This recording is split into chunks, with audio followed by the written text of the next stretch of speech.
पुढील एक एनर्जी म्हणजेच डिपेंडंट पोटेन्शियल एनर्जी ही आपल्यासाठी नवीन नाही तर पर्यायी आहे त्याला आपण हायड्रोजन एटम म्हणून ओळखतो। तर आपण असे गृहीत धरतो की हायड्रोजन एटममध्ये प्रोटॉन जड नसला तरीही तो खूप जड असल्याचे मानले जाते। तुम्हाला काय करावे हे माहिती आहे। याचे कमी झालेले वस्तुमान जाणून घेण्यासाठी आपण काय करतो, पण आपण त्याला इलेक्ट्रॉनच्या मानाने जड मानूया आणि आपल्या सर्व केमिस्ट्री पद्धतीची हाताळणी ज्याला आपण 1 एक शेल 2 एक शेल 2p शेल आणि याप्रमाणेच म्हणू शकता आणि आपण लिहू शकतो की येथे आपण नेमकी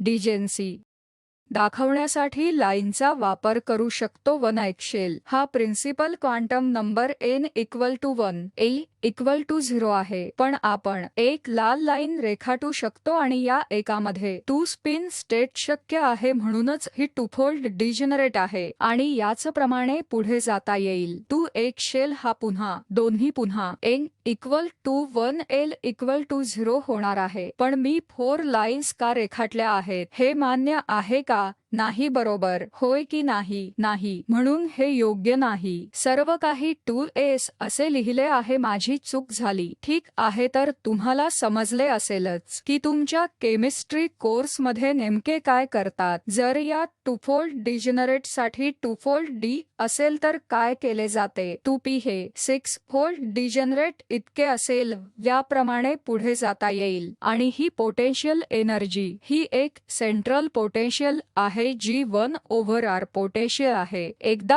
आपण पाहिले की 1/r पोटेन्शियल तुम्हाला माहिती आहे की ही तुम्ही निवडलेल्या स्फिरिकल पोलर कोऑर्डिनेट सिस्टमशी कोऑर्डिनेट करते, कारण त्यानंतर केवळ r कोऑर्डिनेटवर कार्य करण्यासाठी तुम्ही आपली पोटेन्शियल एनर्जी वेगळी करू शकता। पोटेन्शियल एनर्जी यामध्ये नसते, म्हणून कार्टेशियन कोऑर्डिनेट हा हायड्रोजन एटमची समस्या सोडवू इच्छित असाल तर एक चांगला कोऑर्डिनेट नाही, आपसुकच आपण स्फिरिकल पोलार कोऑर्डिनेट्स मध्ये टाकून ते सोडवतो। यामागचे कारण असे आहे की पोटेन्शियल एनर्जी ही केवळ रेडियल कोऑर्डिनेटवर डिपेंडंट बनते, म्हणून r थीटा फाय कोऑर्डिनेट्स वर काम करणे श्रेयस्कर आहे। xy वर काम करण्याचा काहीच उपयोग नाही। तुम्ही xyz घेऊन काम करू शकता, पण ते अधिक क्लिष्ट बनते, म्हणून कोऑर्डिनेट्सची निवड करताना स्फिरिकल पोलार कोऑर्डिनेट्स हे सोयीस्कर आहेत आणि तुम्ही निवडू शकता, कारण u of r theta five हे खरे तर u ऑफ r आहे। यामध्ये थीटा फाय कंपोनंट नाही आणि या रेडियल डिपेंडंट थीटा डिपेंडंट आणि फी डिपेंडंट चे प्रोडक्ट म्हणून हे सेपरेबल वेव्ह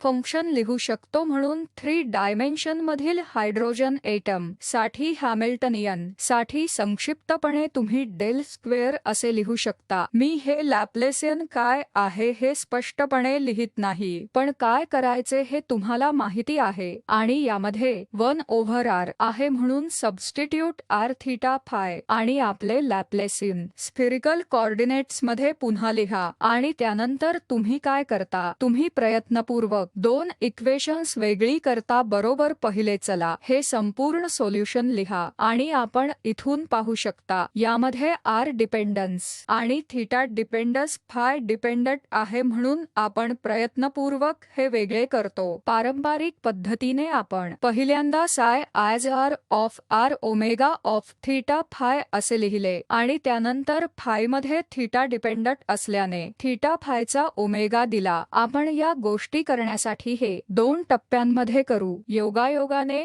हे इक्वेशन टाइप करताना माझ्याकडून काही चुका झाल्या आहेत। जर यामध्ये काही चुका असतील तर कृपया त्या मला सांगा, मला त्या बदलायच्या आहेत, ओके। तर ही एक सर्वसामान्य पारंपरिक पद्धत आहे ज्याद्वारे आपण केवळ एक गोष्ट करण्याचा प्रयत्न करतो, ती म्हणजे आपण एका r स्क्वेअरने सुद्धा डिवाइड करू शकतो। म्हणूनच r हा r चा डिपेंडंट भाग आहे, थीटा फायचा ओमेगा हा डिपेंडंट भाग असल्याच्या टर्म्स आपल्याला मिळतात हा आर डिपेंडंट आहे. तुम्ही हे कसे लिहाल तुम्ही हे लिहाल. तसेच ही शेवटची टर्म ही इक्वेशन तयार होते इवन टाइम्स आहे आणि हे प्लस हे मिळून ई मायनस ई 1 असे काहीतरी असेल. ओके, आपण हे पुन्हा लिहू शकतो जेणेकरून थीटा फाय डिपेंडंटच्या टर्म्स या आर डिपेंडंट टर्म्सशी समान होतील. यामध्ये एक डी बाय डी आर आहे. बरोबर आहे. तर यामध्ये साय नाही. कदाचित मी याचा विचार करत आहे. हे सुद्धा डी बाय डी आर असले पाहिजे. तर जसे त्याने सांगितले की यामध्ये साय नाही म्हणून हा कॉन्स्टंट आहे जो स्पष्टपणे केवळ थीटा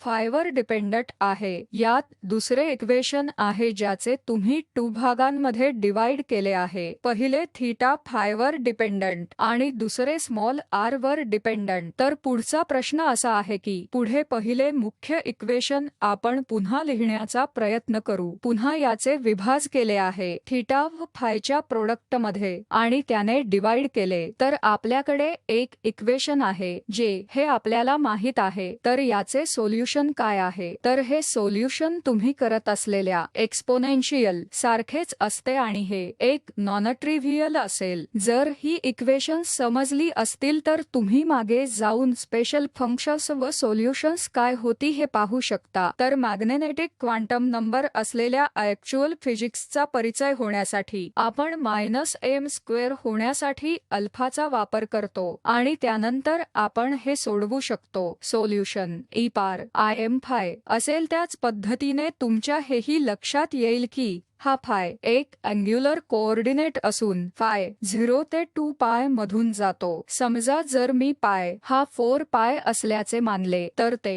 0 कोऑर्डिनेट किंवा 2 पाय कोऑर्डिनेट इतके असले पाहिजे. यामुळे मला निश्चितपणे कळेल की हा एम हा फ्रॅक्शन असू शकणार नाही. हा इंटेजर्स असला पाहिजे. अँगल कोऑर्डिनेट्स मधील वेव्ह फंक्शनचा सिंगल व्हॅल्युडनेस हा रियल लाईन मधील फ्री पार्टिकल पेक्षा वेगळा आहे जो e to the i k x होता. त्या के चे मूल्य काहीही असू शकते. येथे जर का 2m टाइम्स फाय सह 0 चे आयडेंटिफिकेशन लक्षात घेऊन तुम्ही एक वर्तुळ काढले किंवा एखादा अँग्युलर कोऑर्डिनेट काढला तर तुम्हाला एम हा केवळ इंटेजर्सच निवडावे लागतील. म्हणूनच मॅग्नेटिक क्वांटम नंबरही इंटेजर्स असतात जो कन्सिस्टंट असतो. म्हणून हेच कारण आहे की ज्यासाठी मी म्हणते की सिंगल व्हॅल्यूड वेव्ह फंक्शन जे फाय डिपेंडंट भागाने याचे उत्तर शोधावे लागेल जे एम हा एक इंटिजर असल्याचे सूचित करते आणि त्यानंतर तेथे असलेला कॉन्स्टंट अल्फा बदलून आपल्याला थीटा डिपेंडंट इक्वेशन पर्यंत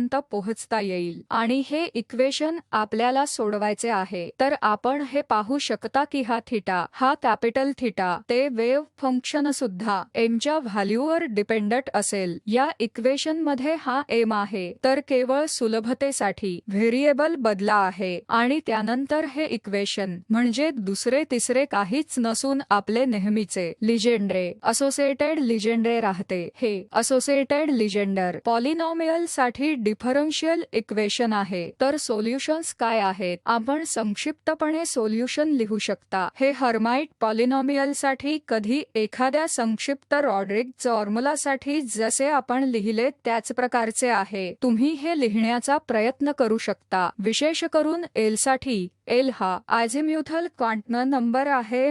हा तुमचा मॅग्नेटिक क्वांटम नंबर आहे कारण तुम्हाला केमिस्ट्री माहित आहे. तुम्ही अशाच प्रकारे अर्थ देण्याचा प्रयत्न करू शकता जेणेकरून ते आपल्या लक्षात राहतील आणि सहजरित्या l equal to 1 l equal to 2 हे असोसिएटेड लिजेंड्रे पॉलिनॉमियल्स कसे आहेत हे जाणून घेता येईल. ओके, तर या सोल्युशन मध्ये सी चे स्थान काय आहे याविषयी मी अजून काही सांगितलेले नाही. हा सी मायनस सी हा एल इंटू एल प्लस 1 असला पाहिजे आणि ते नॉन निगेटिव्ह इंटिजर्स असावेत हेही महत्वाचे आहे. डिफरन्शियल इक्वेशन्सशी कॉन्टॅक्ट होऊ शकतो. स्पेशल फंक्शन्ससाठी तुम्ही सी ची तुलना या पॅरालेलिझम नॉन निगेटिव्ह इंटिजरशी करू शकता आणि तुमचा मॅग्नेटिक क्वांटम नंबर जो तुमच्या असोसिएटेड लिजेंडर फंक्शन्स लिजेंडरे पॉलिनॉमियल्स हे रिस्ट्रिक्टिव्ह असले पाहिजेत, ते आर्बिट्ररी असू शकत नाहीत जे -n2+1 मध्ये जातात. हे सर्व अन्य कोणत्याही पद्धतीने यामध्ये काहीही न करता डिफरन्शियल इक्वेशनकडे पाहून ते संख्याशास्त्रातील स्पेशल फंक्शन्ससाठी डिफरन्शियल इक्वेशनशी जुळवून त्याद्वारे सूचित केले जाते. पण आपण यामध्ये डायरेक्ट फॉर्मॅट्स वापरून हे करण्यापेक्षा काही अन्य प्रकारे हे करूया. ओके, तर वेव्ह फंक्शनचा भाग असलेला फायनल थीटा फाय डिपेंडंट काय असेल? तुम्ही आधी पाहिलेच आहे की फाय डिपेंडंट पीससाठी हा एकतर e⁻⁴ आहे. आता आपण असा युक्तिवाद केला आहे की हा थीटा फाय डिपेंडंट भाग जो तुम्ही x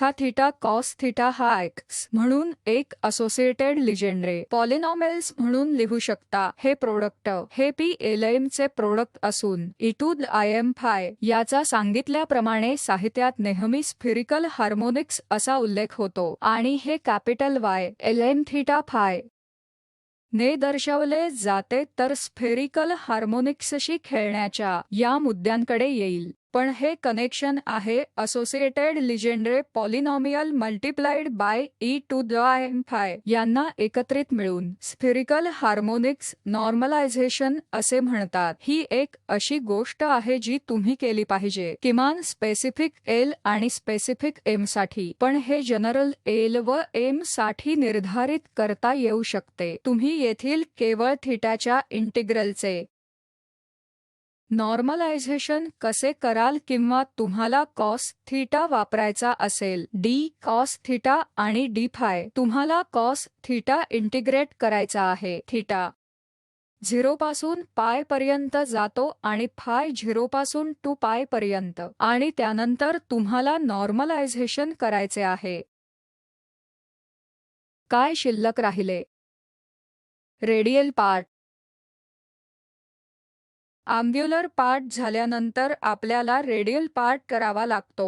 तर आपण या कॅपिटल C ला सबस्टिट्यूट करतो, ज्याचा तुमच्या ओमेगा थीटा फायशी संबंध आहे. ओके, त्याच्याबरोबर तो इथे जोडा आणि इक्वेशनच्या रेडियल पार्टसाठी तुम्हाला हे मिळते. मी आधीच यामध्ये स्मॉल n समाविष्ट केला आहे अँटिसिपेशन प्रमाणे.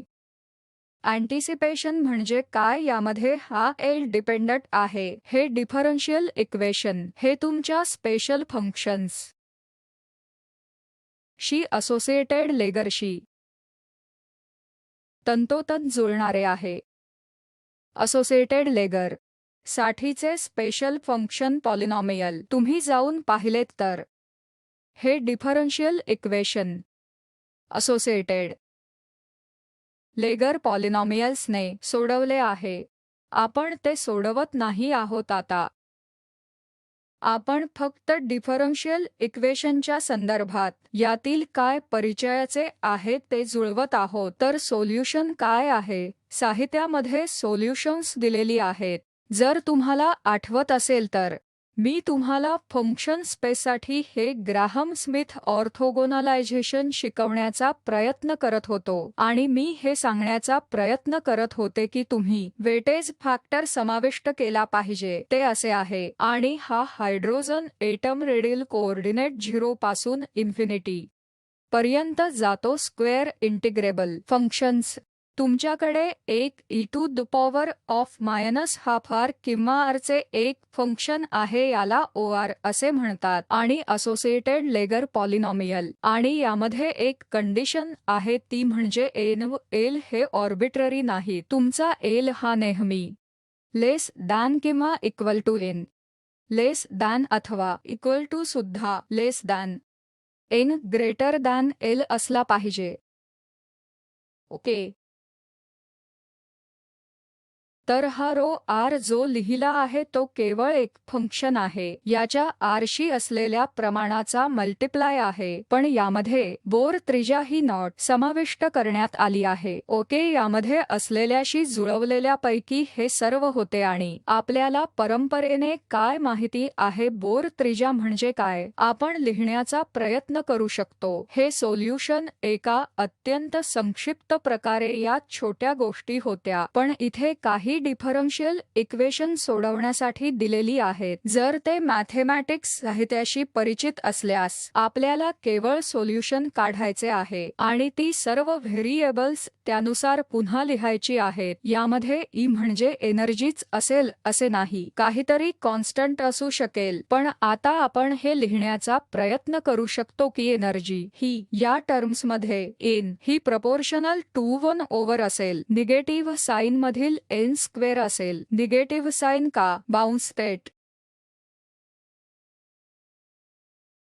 पॉझिटिव्ह सोल्युशन्सना मान्यता आहे की नाही? पॉझिटिव्ह एनर्जी बाउन्ससाठी नाही, पण तुम्ही स्टेट करू शकता. तुम्ही बसून स्पेसिफिक एन आणि स्पेसिफिक एलच्या भोवती खेळू शकता आणि तुम्हाला नॉर्मलायझेशन मिळते की नाही ते पहा. यामध्ये नॉर्मलायझेशन हे डी आरवर इंटिग्रल असेल. आर स्क्वेअर्ड सुद्धा यात असला पाहिजे. नॉर्मलायझेशन हे स्पष्टपणे 3 डायमेन्शनमध्ये आहे. 3 डायमेन्शनमध्ये याचा इंटिग्रल डीव्ही साय स्टार एक्स वाय झेड साय एक्स वाय झेड हे एक असले पाहिजेत. कार्टेशियन मधील डीव्ही हे डीएक्स डीवाय डीझेड आहे. कार्टेशियन स्फेरिकल पोलरमध्ये हे d r r square theta d theta phi आहे. बरोबर. तर मी आता हे सांगण्याचा प्रयत्न करत आहे की जर तुम्ही आर थीटा फायचे एक फंक्शन म्हणून ओमेगा थीटा फाय असा आरच्या आर पटीने तुम्ही साय लिहिलात तर integral sine theta D phi theta फायचा ओमेगा मोड स्क्वेअर्ड हे एक असतील. आर स्क्वेअरचे काय? मोड आर स्क्वेअर्डला या भागाने मल्टिप्लाय केले जाईल. ओके, तुमच्याकडे आरचे मोड आर संपूर्ण square d r r square आहे. तर हे फक्त जॅकबियन मधूनच मिळते जेव्हा तुम्ही x y z to r theta phi घेता. गेल्या अनेक वर्षांमधील माझ्या अनेक विद्यार्थ्यांच्या मते हे फॅक्टर्स त्यातून निघतात. ते नॉर्मलायझेशन करताना या आर स्क्वेअर्डविषयी विसरून जातात, पण जेव्हा तुम्ही स्फेरिकल कोऑर्डिनेट्स कडे वळता त्यामध्ये एक नॉट्रिव्हियल जॅकबियन आहे तो तुम्ही लक्षात ठेवला पाहिजे. तर हे असे आहे R squared D R sine theta D phi mod omega theta phi. आरचा आर होल स्क्वेअर हा एक असला पाहिजे. नॉर्मलायझेशन चे आर भाग थीटा फाय भागामध्ये विभाजन होऊ शकते, पण नॉर्मलायझेशनमध्ये तितकाच योग्य व्हॉल्यूम फॅक्टर असला पाहिजे. यामध्ये सिलेंड्रिकल कोऑर्डिनेट्समध्ये काय घडते तर समजा मी लिहिले साय रो फाय झेड तर ते असतील डीझेड रो डी रो.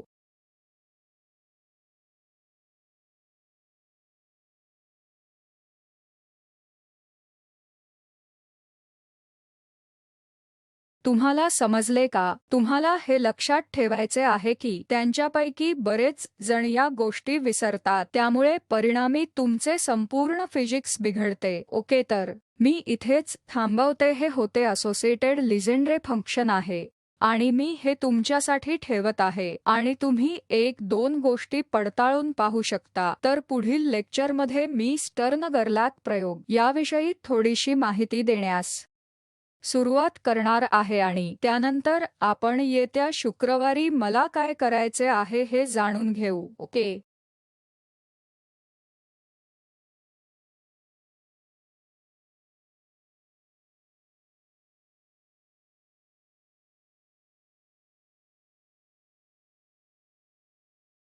द